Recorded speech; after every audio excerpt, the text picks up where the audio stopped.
Welcome to track 5,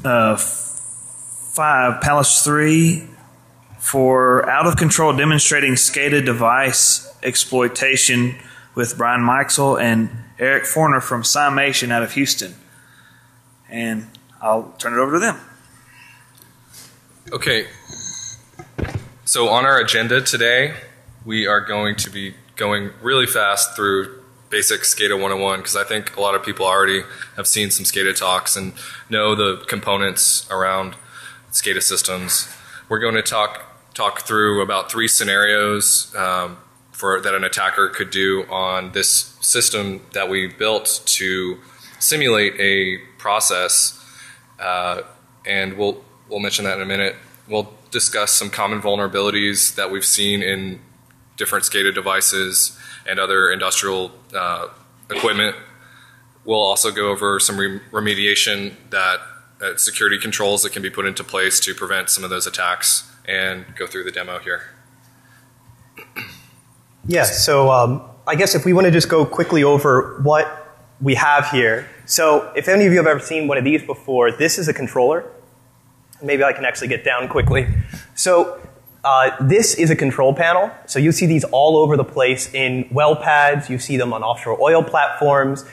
This is what actually controls the process. This controls the field instrumentation. So this is actually a control panel that's used in production. So usually what we do is we install these things in oil wells all the time. But of course we couldn't bring an entire oil well here. So what we made was this simulated oil well. So just to kind of give you a brief overview of what we have is we have a simulated a well itself. It goes up to a pump, then over into an isolation valve, and then up into our simulated tank. One thing that we also have here is this little brass guy, and what he is he's a pressure safety valve. So you see those a lot in industry to prevent overpressures, but sometimes in production you'll have this pump, an isolation valve with no PSV in between it. But we had to put one in just because we don't want to spray water everywhere. So we put one in for that. One other thing that we have up top is this little screen right here. That screen is called an HMI, and that's kind of the visualization of the process. And we can give you a quick show of what it looks like to actually work. So all this stuff is touchscreen, and you usually see these installed in the field. The HMI is the operator's view into the process, and it also allows some control. And you typically see alarms pop up if you have any conditions that are met on the HMI. Exactly. So what we're going to show is just how the system is supposed to work, right? So the way that we've designed this and the logic that's actually in the controller itself, we turn on the pump, we make sure that this isolation valve is open, because if it's not, we end up overpressuring right here, and we also make sure that when our pump gets to 100, we call it level 100, but it's about 3 inches below the top, we shut off the pump as well. So these are intrinsic safeties that are inside of this controller itself. So we can quickly demonstrate. We go through, and we're starting to pump, and our level is starting to go up. But what we'll end up seeing is I'll end up from the human-machine interface shutting off this valve, and then the pump turns off. So this is all implemented in logic inside of here. And we can show a little bit later what happens when we raise the level of the tank itself. Yeah, it's just going to automatically shut off the pump once the level is reached to be full.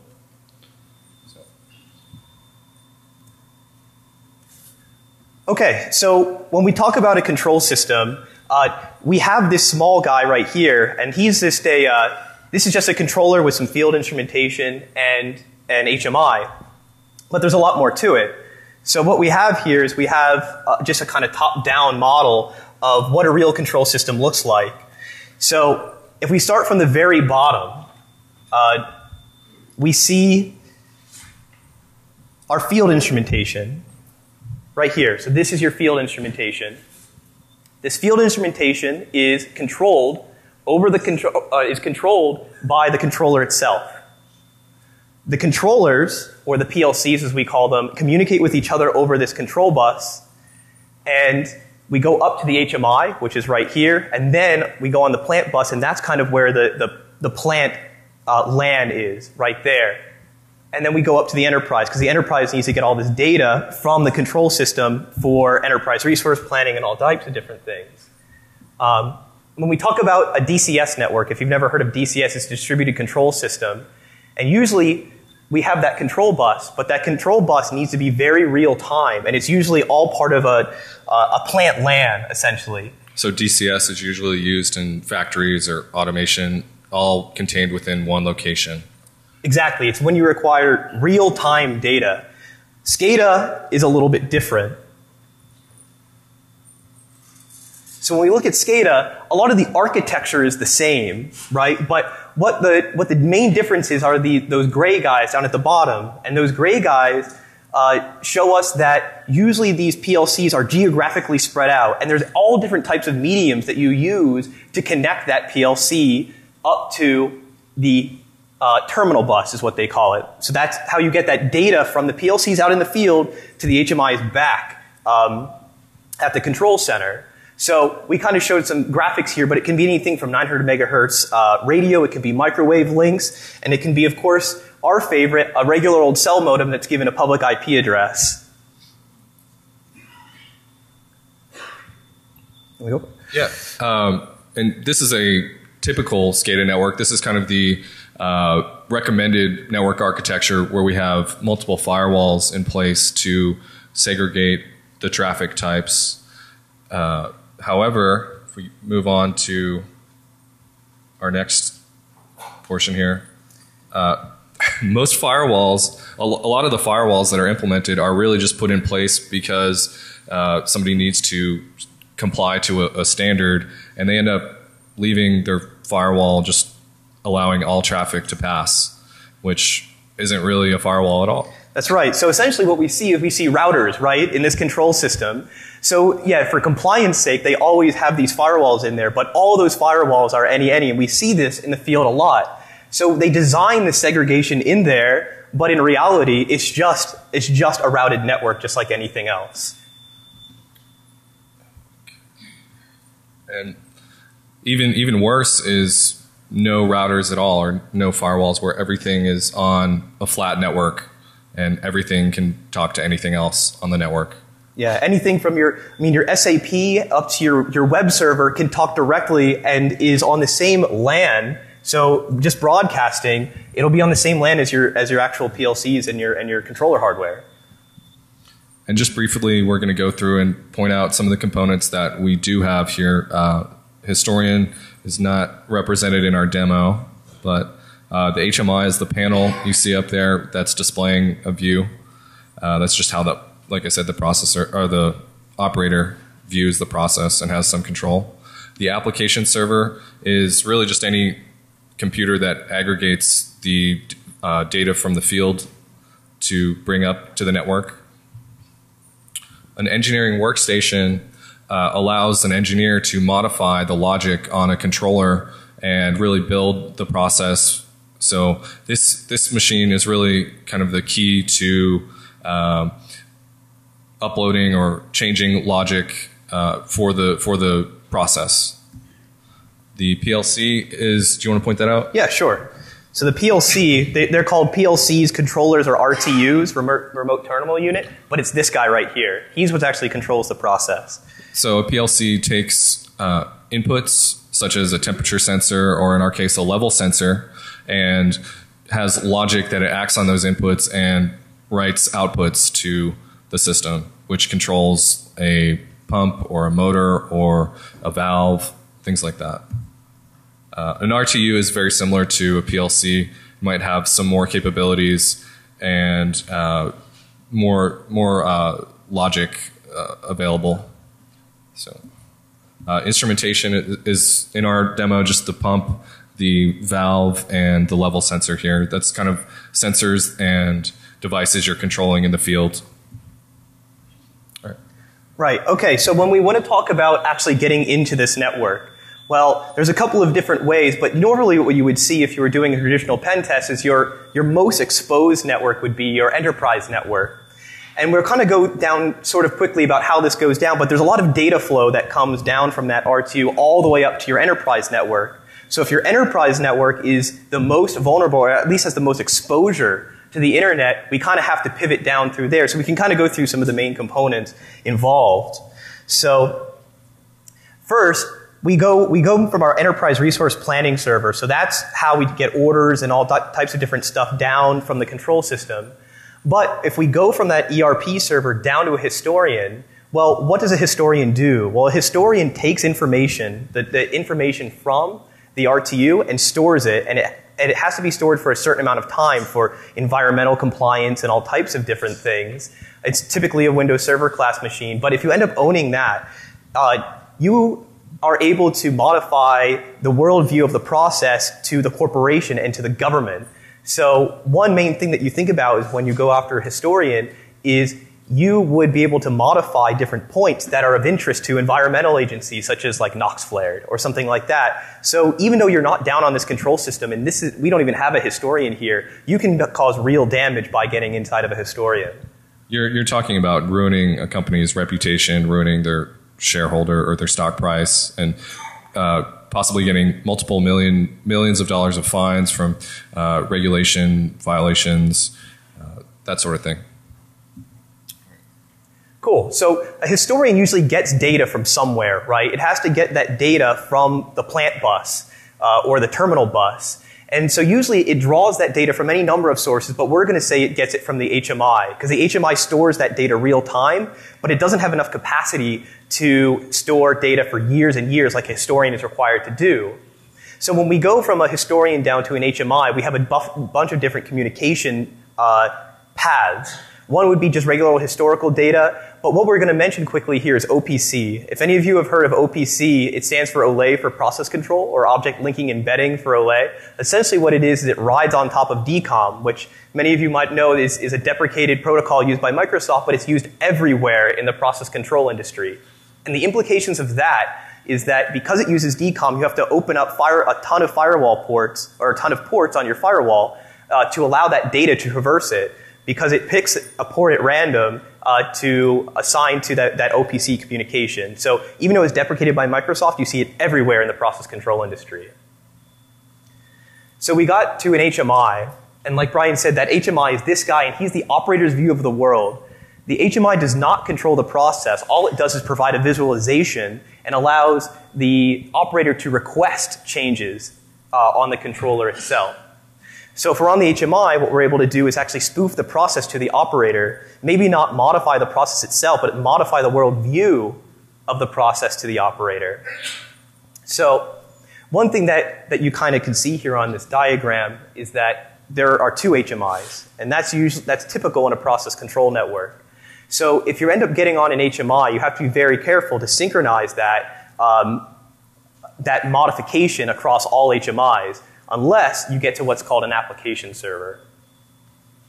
So if we get to an application server is essentially a data aggregator from the controllers, and that's important because these controllers are not very powerful devices at all. All they're supposed to do is scan their logic, scan their inputs, and scan their outputs, and control the process. They're not meant to be getting a lot of polls from all of these HMIs that might need information from it. So you have this application server that pulls data from the controllers and then filters that data up to the HMIs. One thing that's nice about that is if you're able to get onto that, you're able to modify that worldview of every HMI that talks to it. So now, once we get through the application server, we're actually on the control bus itself. And the control bus is what actually has the PLCs communicate with each other, and then we get to an engineering workstation, what Brian was talking about. And what the engineering workstation can do is actually modify logic on the controllers itself. So that picture up there is of an engineering workstation program, and we'll talk about this a little bit later, but the language that you write on these PLCs is not C or anything like that. It has a couple of different forms, but primarily what you'll see is what is called ladder logic. And you can see obviously why it's called that, but it's essentially an old programming language that's relay logic. So it's meant for electrical engineers, not so much programmers. But what you can do is if you're on an engineering workstation, you can actually steal the source from the controllers themselves. So you can actually get the logic files and modify the logic files on the PLCs while they're still online. And why that's important is because in the olden days, you had to take a PLC offline, modify the logic, and then bring them back up. But you don't have to do that anymore.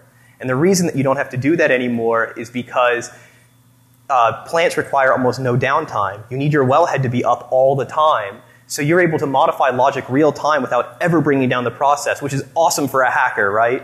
Because nobody actually knows that any change has ever been made. The process keeps going on normally, or how you want it to go, but you never have to actually take it down. So we're on the PLC, and then the PLC is actually what controls the process. So once you're there, and this is what we'll be demonstrating, you have complete control of your process, because this drives the outputs in your actual process. So we're on a PLC, and a lot of you probably know what a PLC is, but we'll just go over it quickly. It's usually just an embedded piece of hardware. It runs VxWorks or some BusyBox distro or some old crusty RTOS, QNX or something like that. And some of them, God forbid, write their own operating systems. But once you're on there, you can actually write arbitrary memory. And we'll talk about what the input table and the output table are in a little bit, but those are extremely important parts of the controller itself, because that's what actually drives these I/O cards and the instrumentation that's attached to it. So we think that it might actually be kind of hard to get to one of these PLCs or to an HMI. But the thing is that it's actually pretty easy, because a lot of these HMIs and engineering workstations are Windows-based machines, and they're woefully out of date. And the reason for that is because in production, you never want production to go down, right? Because you want these things on for 20 years or so, and every day that you're not producing oil or every day that you're not producing some chemical is money down the drain. So you want to keep them on all the time and not necessarily updated. And also vendors have to approve all patches. There's all types of complications that come with having a computer that's part of the process control network as opposed to being on regular old enterprise IT. But we were talking about all this pivoting and all this nonsense, but in a SCADA system, it usually doesn't matter, right? Because a lot of times, something like this, you have an Ethernet cable coming out to some wireless cell modem, and it's just hooked up to the Verizon network with a public IP address. So, I mean, what could possibly go wrong, right? So we don't have to go through the enterprise network and make our way down. We just go right to the controllers itself, and that's what we're going to show. Okay. So there's a couple of different things that we can do with a controller. One thing is that we can actually do binary exploitation of it, traditional buffer overflows and stuff like that, because a lot of these guys don't have the protections that you would see in a normal Windows machine, such as DEP and ASLR. These are just really old, simple machines. But what we want to do is we want to actually go after the protocol itself. We actually want to build a packet to tell the controller to drive its I/O without actually modifying the logic, just telling the logic to essentially be quiet and drive those signals ourselves. So we'll talk a little bit about industrial protocols. So we have a couple of them. The one that we find most important is this Modbus TCP protocol. It's TCP port 502, and it's been around since the 1970s in serial form. So what they ended up doing was taking this Modbus serial datagram, wrapping it in an IP frame, and saying now we have things that can be networked, right? But the problem with that is, of course, is that no encryption or no authentication or any sort of security concepts at all were ever designed into this. So we can sort of take advantage of that. And that's what this guy speaks right here. So we have a couple other protocols that are open and are used pretty widely. Ethernet IP is one, Profinet is one. But we, like I said, there's an obvious reason why we chose TCP, and it's up there. Because there are 93,000 nodes on the internet from the Internet Census of 2012 that are listening on TCP port 502. It may not necessarily be an RTU or a PLC. It might be one of these guys, but Modbus is used to control processes out in the field. So at the end of the day, what we want to do is we want to construct a Modbus datagram. And when we construct that Modbus datagram, what we want to do is we want to send a signal out to this PLC to drive outputs regardless of whether or not there's safety logic involved. So I'm sure everybody's seen this before. This is a regular old TCP datagram, but what we're going to do is we're going to do Modbus, which is TCP port 502, and we're going to add our own Modbus data in here to drive this process. So we want to construct a Modbus datagram. So how do we do that? Well, the Modbus datagram is actually extremely easy. It's extremely simple. First, we have the very first bytes are a transaction ID, and the reason why that's kind of cool is because that's actually a legacy of an older serial protocol, because you don't need this transaction ID anymore, right? Because that's handled by higher level or higher layer protocols, but they still have it in there so to maintain compatibility with the older devices. A protocol ID is always 0. It's always 2 bytes of zeros, no matter what. And you have a simple length counter, a unit ID, also a holdback from the serial days because it's always FF, no matter what. Because in the old days, you would address it with a unit ID on a serial line. You don't do that anymore. It's addressed by its IP address. But it's still in there. And we have a function code. These function codes we'll go over pretty quickly because these function codes are what actually drive signals in the field. These function codes, such as function code 1 is read coil. Well, what's a coil? A coil is a digital output. Just a 1 or a 0, something that drives something in the field. And we can also we can read a discrete input. So a 1 or a 0 as far as a prover to say whether or not this is open or closed. We can also have other function codes like it's a holding register and an input register. And all a register is just either 16 or 32 bits of data that is used to hold an analog input or an analog output. So something that can't just be represented by a binary, something that's a little bit more, such as one of these guys, this level sensor would be an analog input. So we would call that a holding input register. So if we want to just turn on a pump, we can do this pretty easily, right? All we have to do is design or just construct a packet to tell it to turn on. So we just give it a whatever transaction ID we want. Protocol ID is always 0. We just put in a length counter. And then we give it a function code of 5. That function code of 5 is write coil. So write, drive a coil, write an output. And then we give our data. So our data is that's that table down there. So we have our most significant byte of our reference number, our least significant bytes of our reference number, and I'll tell you in a second what our reference number is. Whether or not we want it to be on or off, FF is 1, 0, 0 is off, and the last one is just always 0. So we have this word of caution down here, because Modbus is a really, really ancient protocol. There's not really a way to know what you're driving. All you know is the reference number. So unless you get on an engineering workstation and you find that reference number mapping that maps just a reference number to a physical piece of equipment, you don't know what you're actually driving. But sometimes you just don't care, right? So sometimes the reference number is in a very specific part of addressable memory. So what you can do is just do the nuke option, just turn them all on. And we can do that, and we will do that, and see what happens. But, alas, there are some complications with doing that. So control engineers, like myself, would implement safety logic in there to make sure that an operator, or hopefully a malicious entity, whether they're driving an output, the logic inside of the controller would stop bad things from happening. Do you want to demonstrate the interlock, safety interlock there, where you can try to close the valve while the pump is running? Sure. So yeah, so we have our pump on, our valve is open, so everything's good, just like we showed before. And when we turn it off, our pump turns off. And we'll also show you here. While this thing's running, this thing will keep on pumping up until we hit 100. Sorry, you might get sprayed a little bit. But we design that logic looks like these ladder logic diagrams up here. So we call them interlocks and permissives. An interlock prevents two states from happening that shouldn't be happening at the same time, such as we don't want to send current to our forward coil and a reverse coil of our motor because it'll end up shorting it out. So we implement logic in there. All right, it just went off. Cool. Logic works.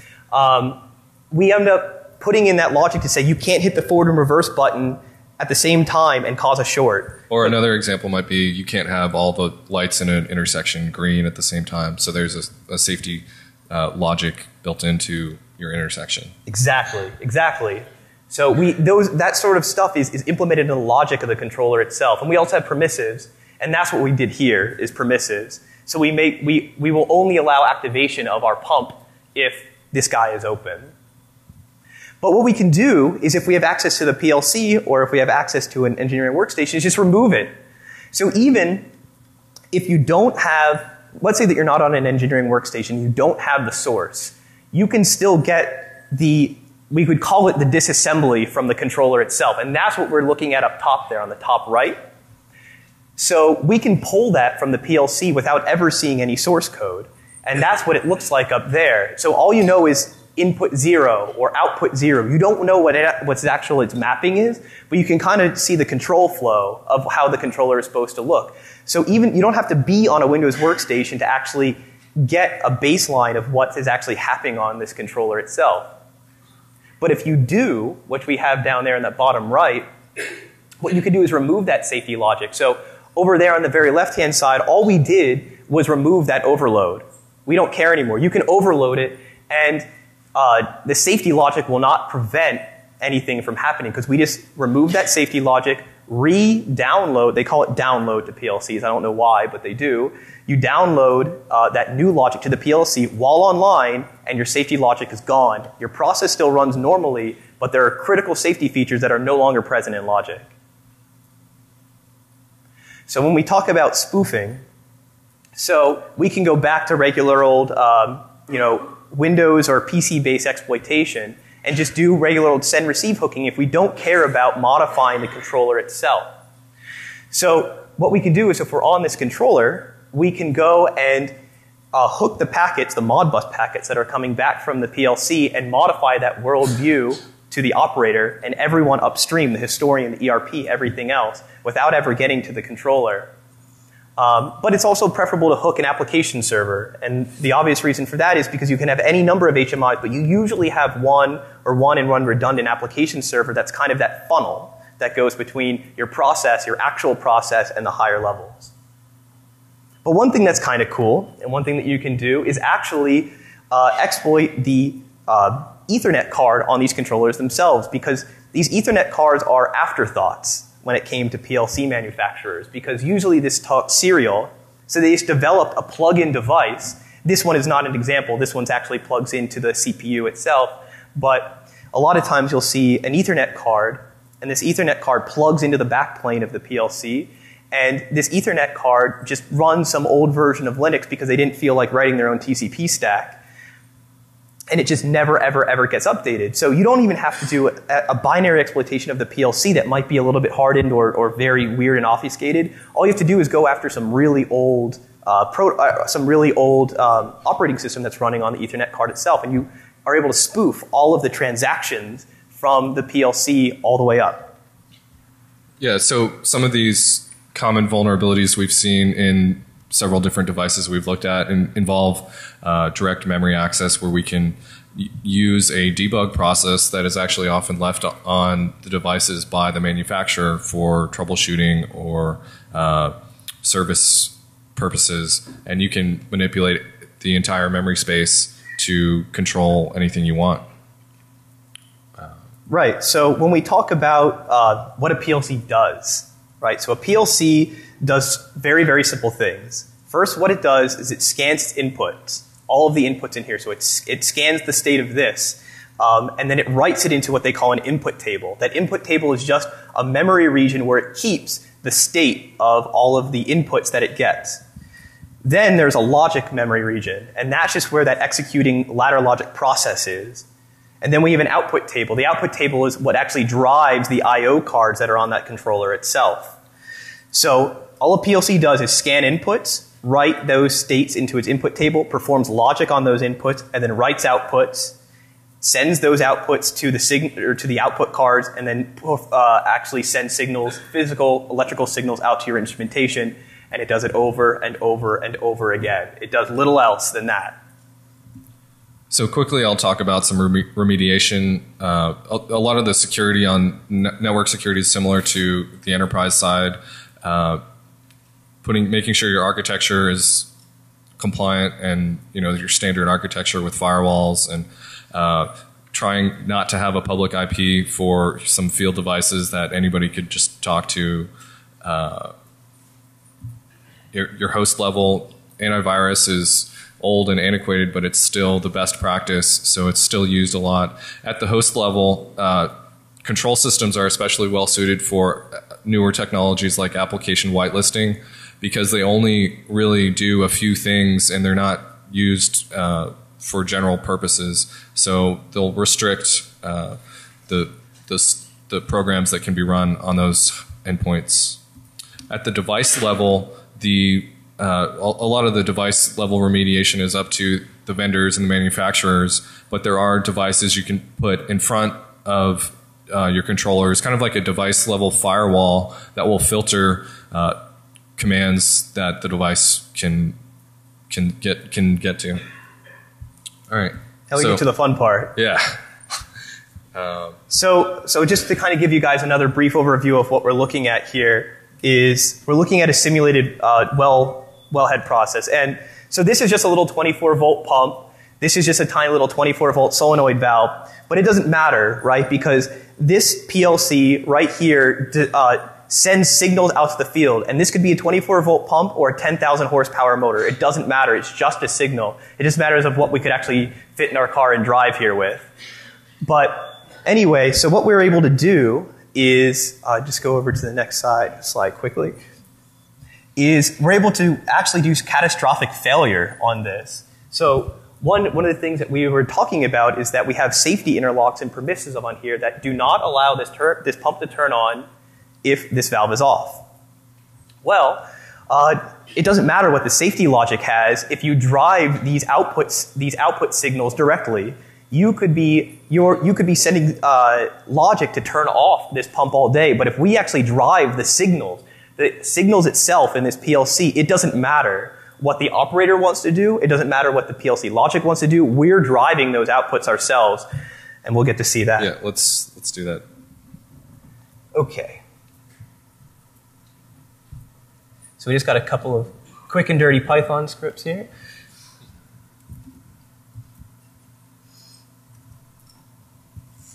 Force all up high.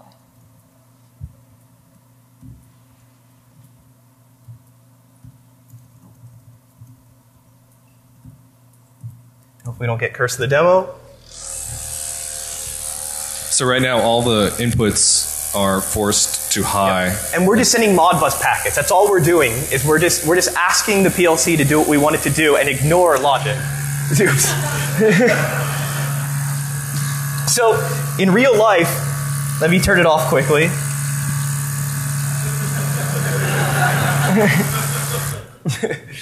So in real life, that would be a pipe blowout.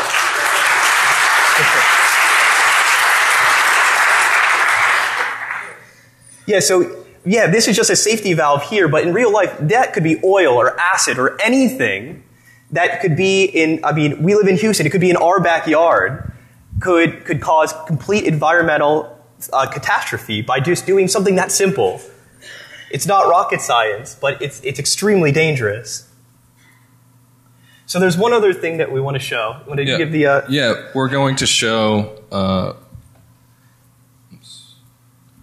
how we can keep running the pump while the level sensor is already reporting that the tank is full and cause a tank overflow condition. But at the same time, if you look at this panel, we'll be spoofing data to the operator to show that the tank is actually decreasing, so that, a lot of operators think the worst thing that can happen is they lose visibility into their process. But the worst thing that could happen is their data incongruity there, so they don't really see what's actually going on. Okay, so we'll give it a shot. We'll see what happens. So what we're doing is we're actually iterating through every Modbus. That's why it's taking a little bit, but it's iterating through every Modbus point and just turning them all on.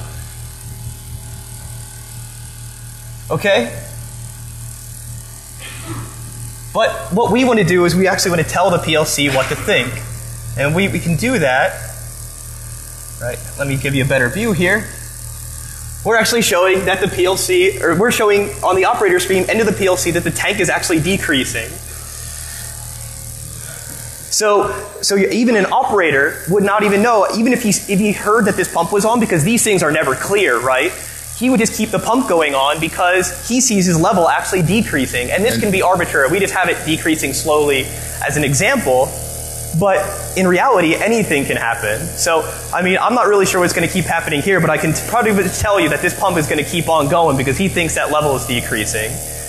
And the BlackHat people told us not to make it overflow, but whatever.